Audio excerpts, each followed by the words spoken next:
Subscribe करें हमारे YouTube channel साधना gold को और पाएं वीडियो सबसे पहले। और हाँ, बेल आइकन दबाना ना भूलें। गर्भ में यदि किसी के बार बार किसी माता के गर्भ में बार बार भ्रूण नष्ट हो जाता है, भ्रूण पल नहीं पाता, तो उसके लिए भी हमारे शास्त्रों में उपाय बतलाए गए हैं। आप डॉक्टरी परामर्श भी लें, डॉक्टरों से भी मिलें, ठीक से चेकअप करवाएं, साथ में ही आप हमारे आध्यात्म का भी आश्रय लें। श्रीमद् भागवत में जहाँ उत्तरा के गर्भस्थ शिशु को समाप्त करने के लिए, गर्भस्थ भ्रूण को नष्ट करने के लिए अश्वत्थामा ने ब्रह्मास्त्र का उपयोग किया। अश्वत्थामा ने मंत्रोच्चार पूर्वक ब्रह्मास्त्र जो है उत्तरा के गर्भ पर छोड़ा।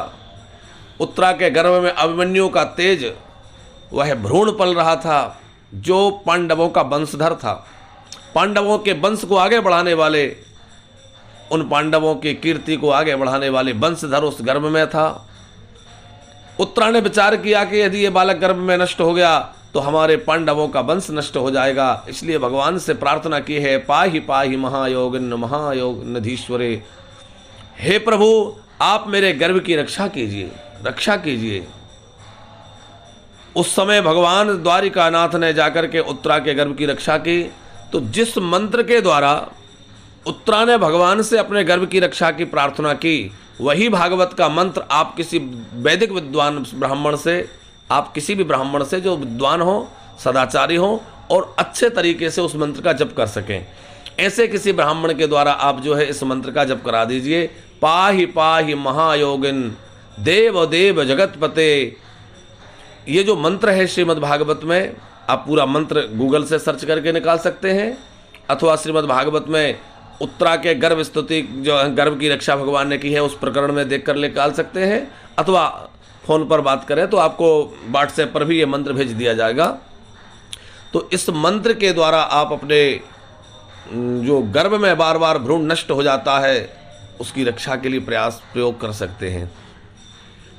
आज वर्तमान काल में हम लोग विज्ञान का आश्रय लेते हैं, अच्छी बात है, विज्ञान की भी अपनी उपयोगिता और महत्वता है। आज विज्ञान ने बहुत तरक्की की है। एक और जहां हवाई जहाज, रॉकेट आदि उड़ा दिए, वहीं मोबाइल जैसे कितने सारे उपकरण विज्ञान ने तैयार कर दिए हैं। बहुत सारे आज विज्ञान ने औषधियाँ, उपचार, बहुत कुछ प्रकट किया है। उसके बावजूद भी विज्ञान अभी वहाँ तक नहीं पहुँचा है जहाँ अध्यात्म पहुँचा है। वरन ये कहा जाता है कि जहाँ विज्ञान समाप्त होता है वहाँ से अध्यात्म प्रारंभ होता है। अध्यात्म की ऊंचाई बहुत अधिक है। ऐसा नहीं है कि वैज्ञानिकों की खोज में, वैज्ञानिकों की समझ में जो नहीं आया वो नहीं है, वरन ऐसा सोचना चाहिए कि वैज्ञानिक अभी वहाँ तक पहुँच नहीं पाए हैं। जैसे आज हमारे वैज्ञानिक वंदनीय हैं। वह दिन रात परिश्रम करके खोज करते हैं, कितना परिश्रम करते हैं और कितने सुंदर सुंदर आविष्कार किए हैं, जिसके कारण आज हम लोग कितनी सुख सुविधाएं भोग रहे हैं। तो उन आविष्कारों को और उन आविष्कार करने वाले वैज्ञानिकों को नमन है। लेकिन आप विचार कीजिए, हमारे वह महर्षि कितने बड़े वैज्ञानिक रहे होंगे, हमारे वह ऋषि महात्मा कितने बड़े वैज्ञानिक रहे होंगे। आज वैज्ञानिकों ने पता लगाया है कि चंद्रमा के यहाँ जाएं तो वहाँ की भूमि सफ़ेद सफ़ेद है, वहाँ सफ़ेद वर्ण है। हमारे महर्षियों ने आज से लाखों नहीं करोड़ों वर्ष पहले कह दिया है कि चंद्रमा श्वेत है। आज वैज्ञानिक पता लगा रहे हैं और पता लगाकर कहते हैं कि मंगल का रंग, वहाँ की भूमि, वहाँ की पृथ्वी मंगल की रक्त वर्ण की, लाल वर्ण की है। लेकिन हमारे महर्षियों ने तो आज से लाखों करोड़ों वर्ष पहले ज्योतिष में लिख दिया है कि मंगल का वर्ण रक्त है। सभी ग्रहों की स्थिति, उन ग्रहों की गति, कौन से ग्रह की क्या गति है, आप कभी एक बात विचार कीजिए। जब ग्रहण होता है तो ग्रहण काल को पता करने के लिए वैज्ञानिक करोड़ों करोड़ों रुपए के यंत्र लगा करके पता करते हैं कि ग्रहण कब होगा, कितने बजकर कितने मिनट पर आरंभ होगा, कहाँ दिखाई देगा, कहाँ नहीं दिखाई देगा। लेकिन हमारे ज्योतिषी लोग हमारे ज्योतिष के अनुसार कितने पहले बतला देते हैं। हमारे पंचांगों में लिखा होता है कि ग्रहण इतने बजकर इतने मिनट पर प्रारंभ होगा और इन देशों में दिखाई देगा, भारत के या भूमि के इन भागों में दिखाई नहीं देगा।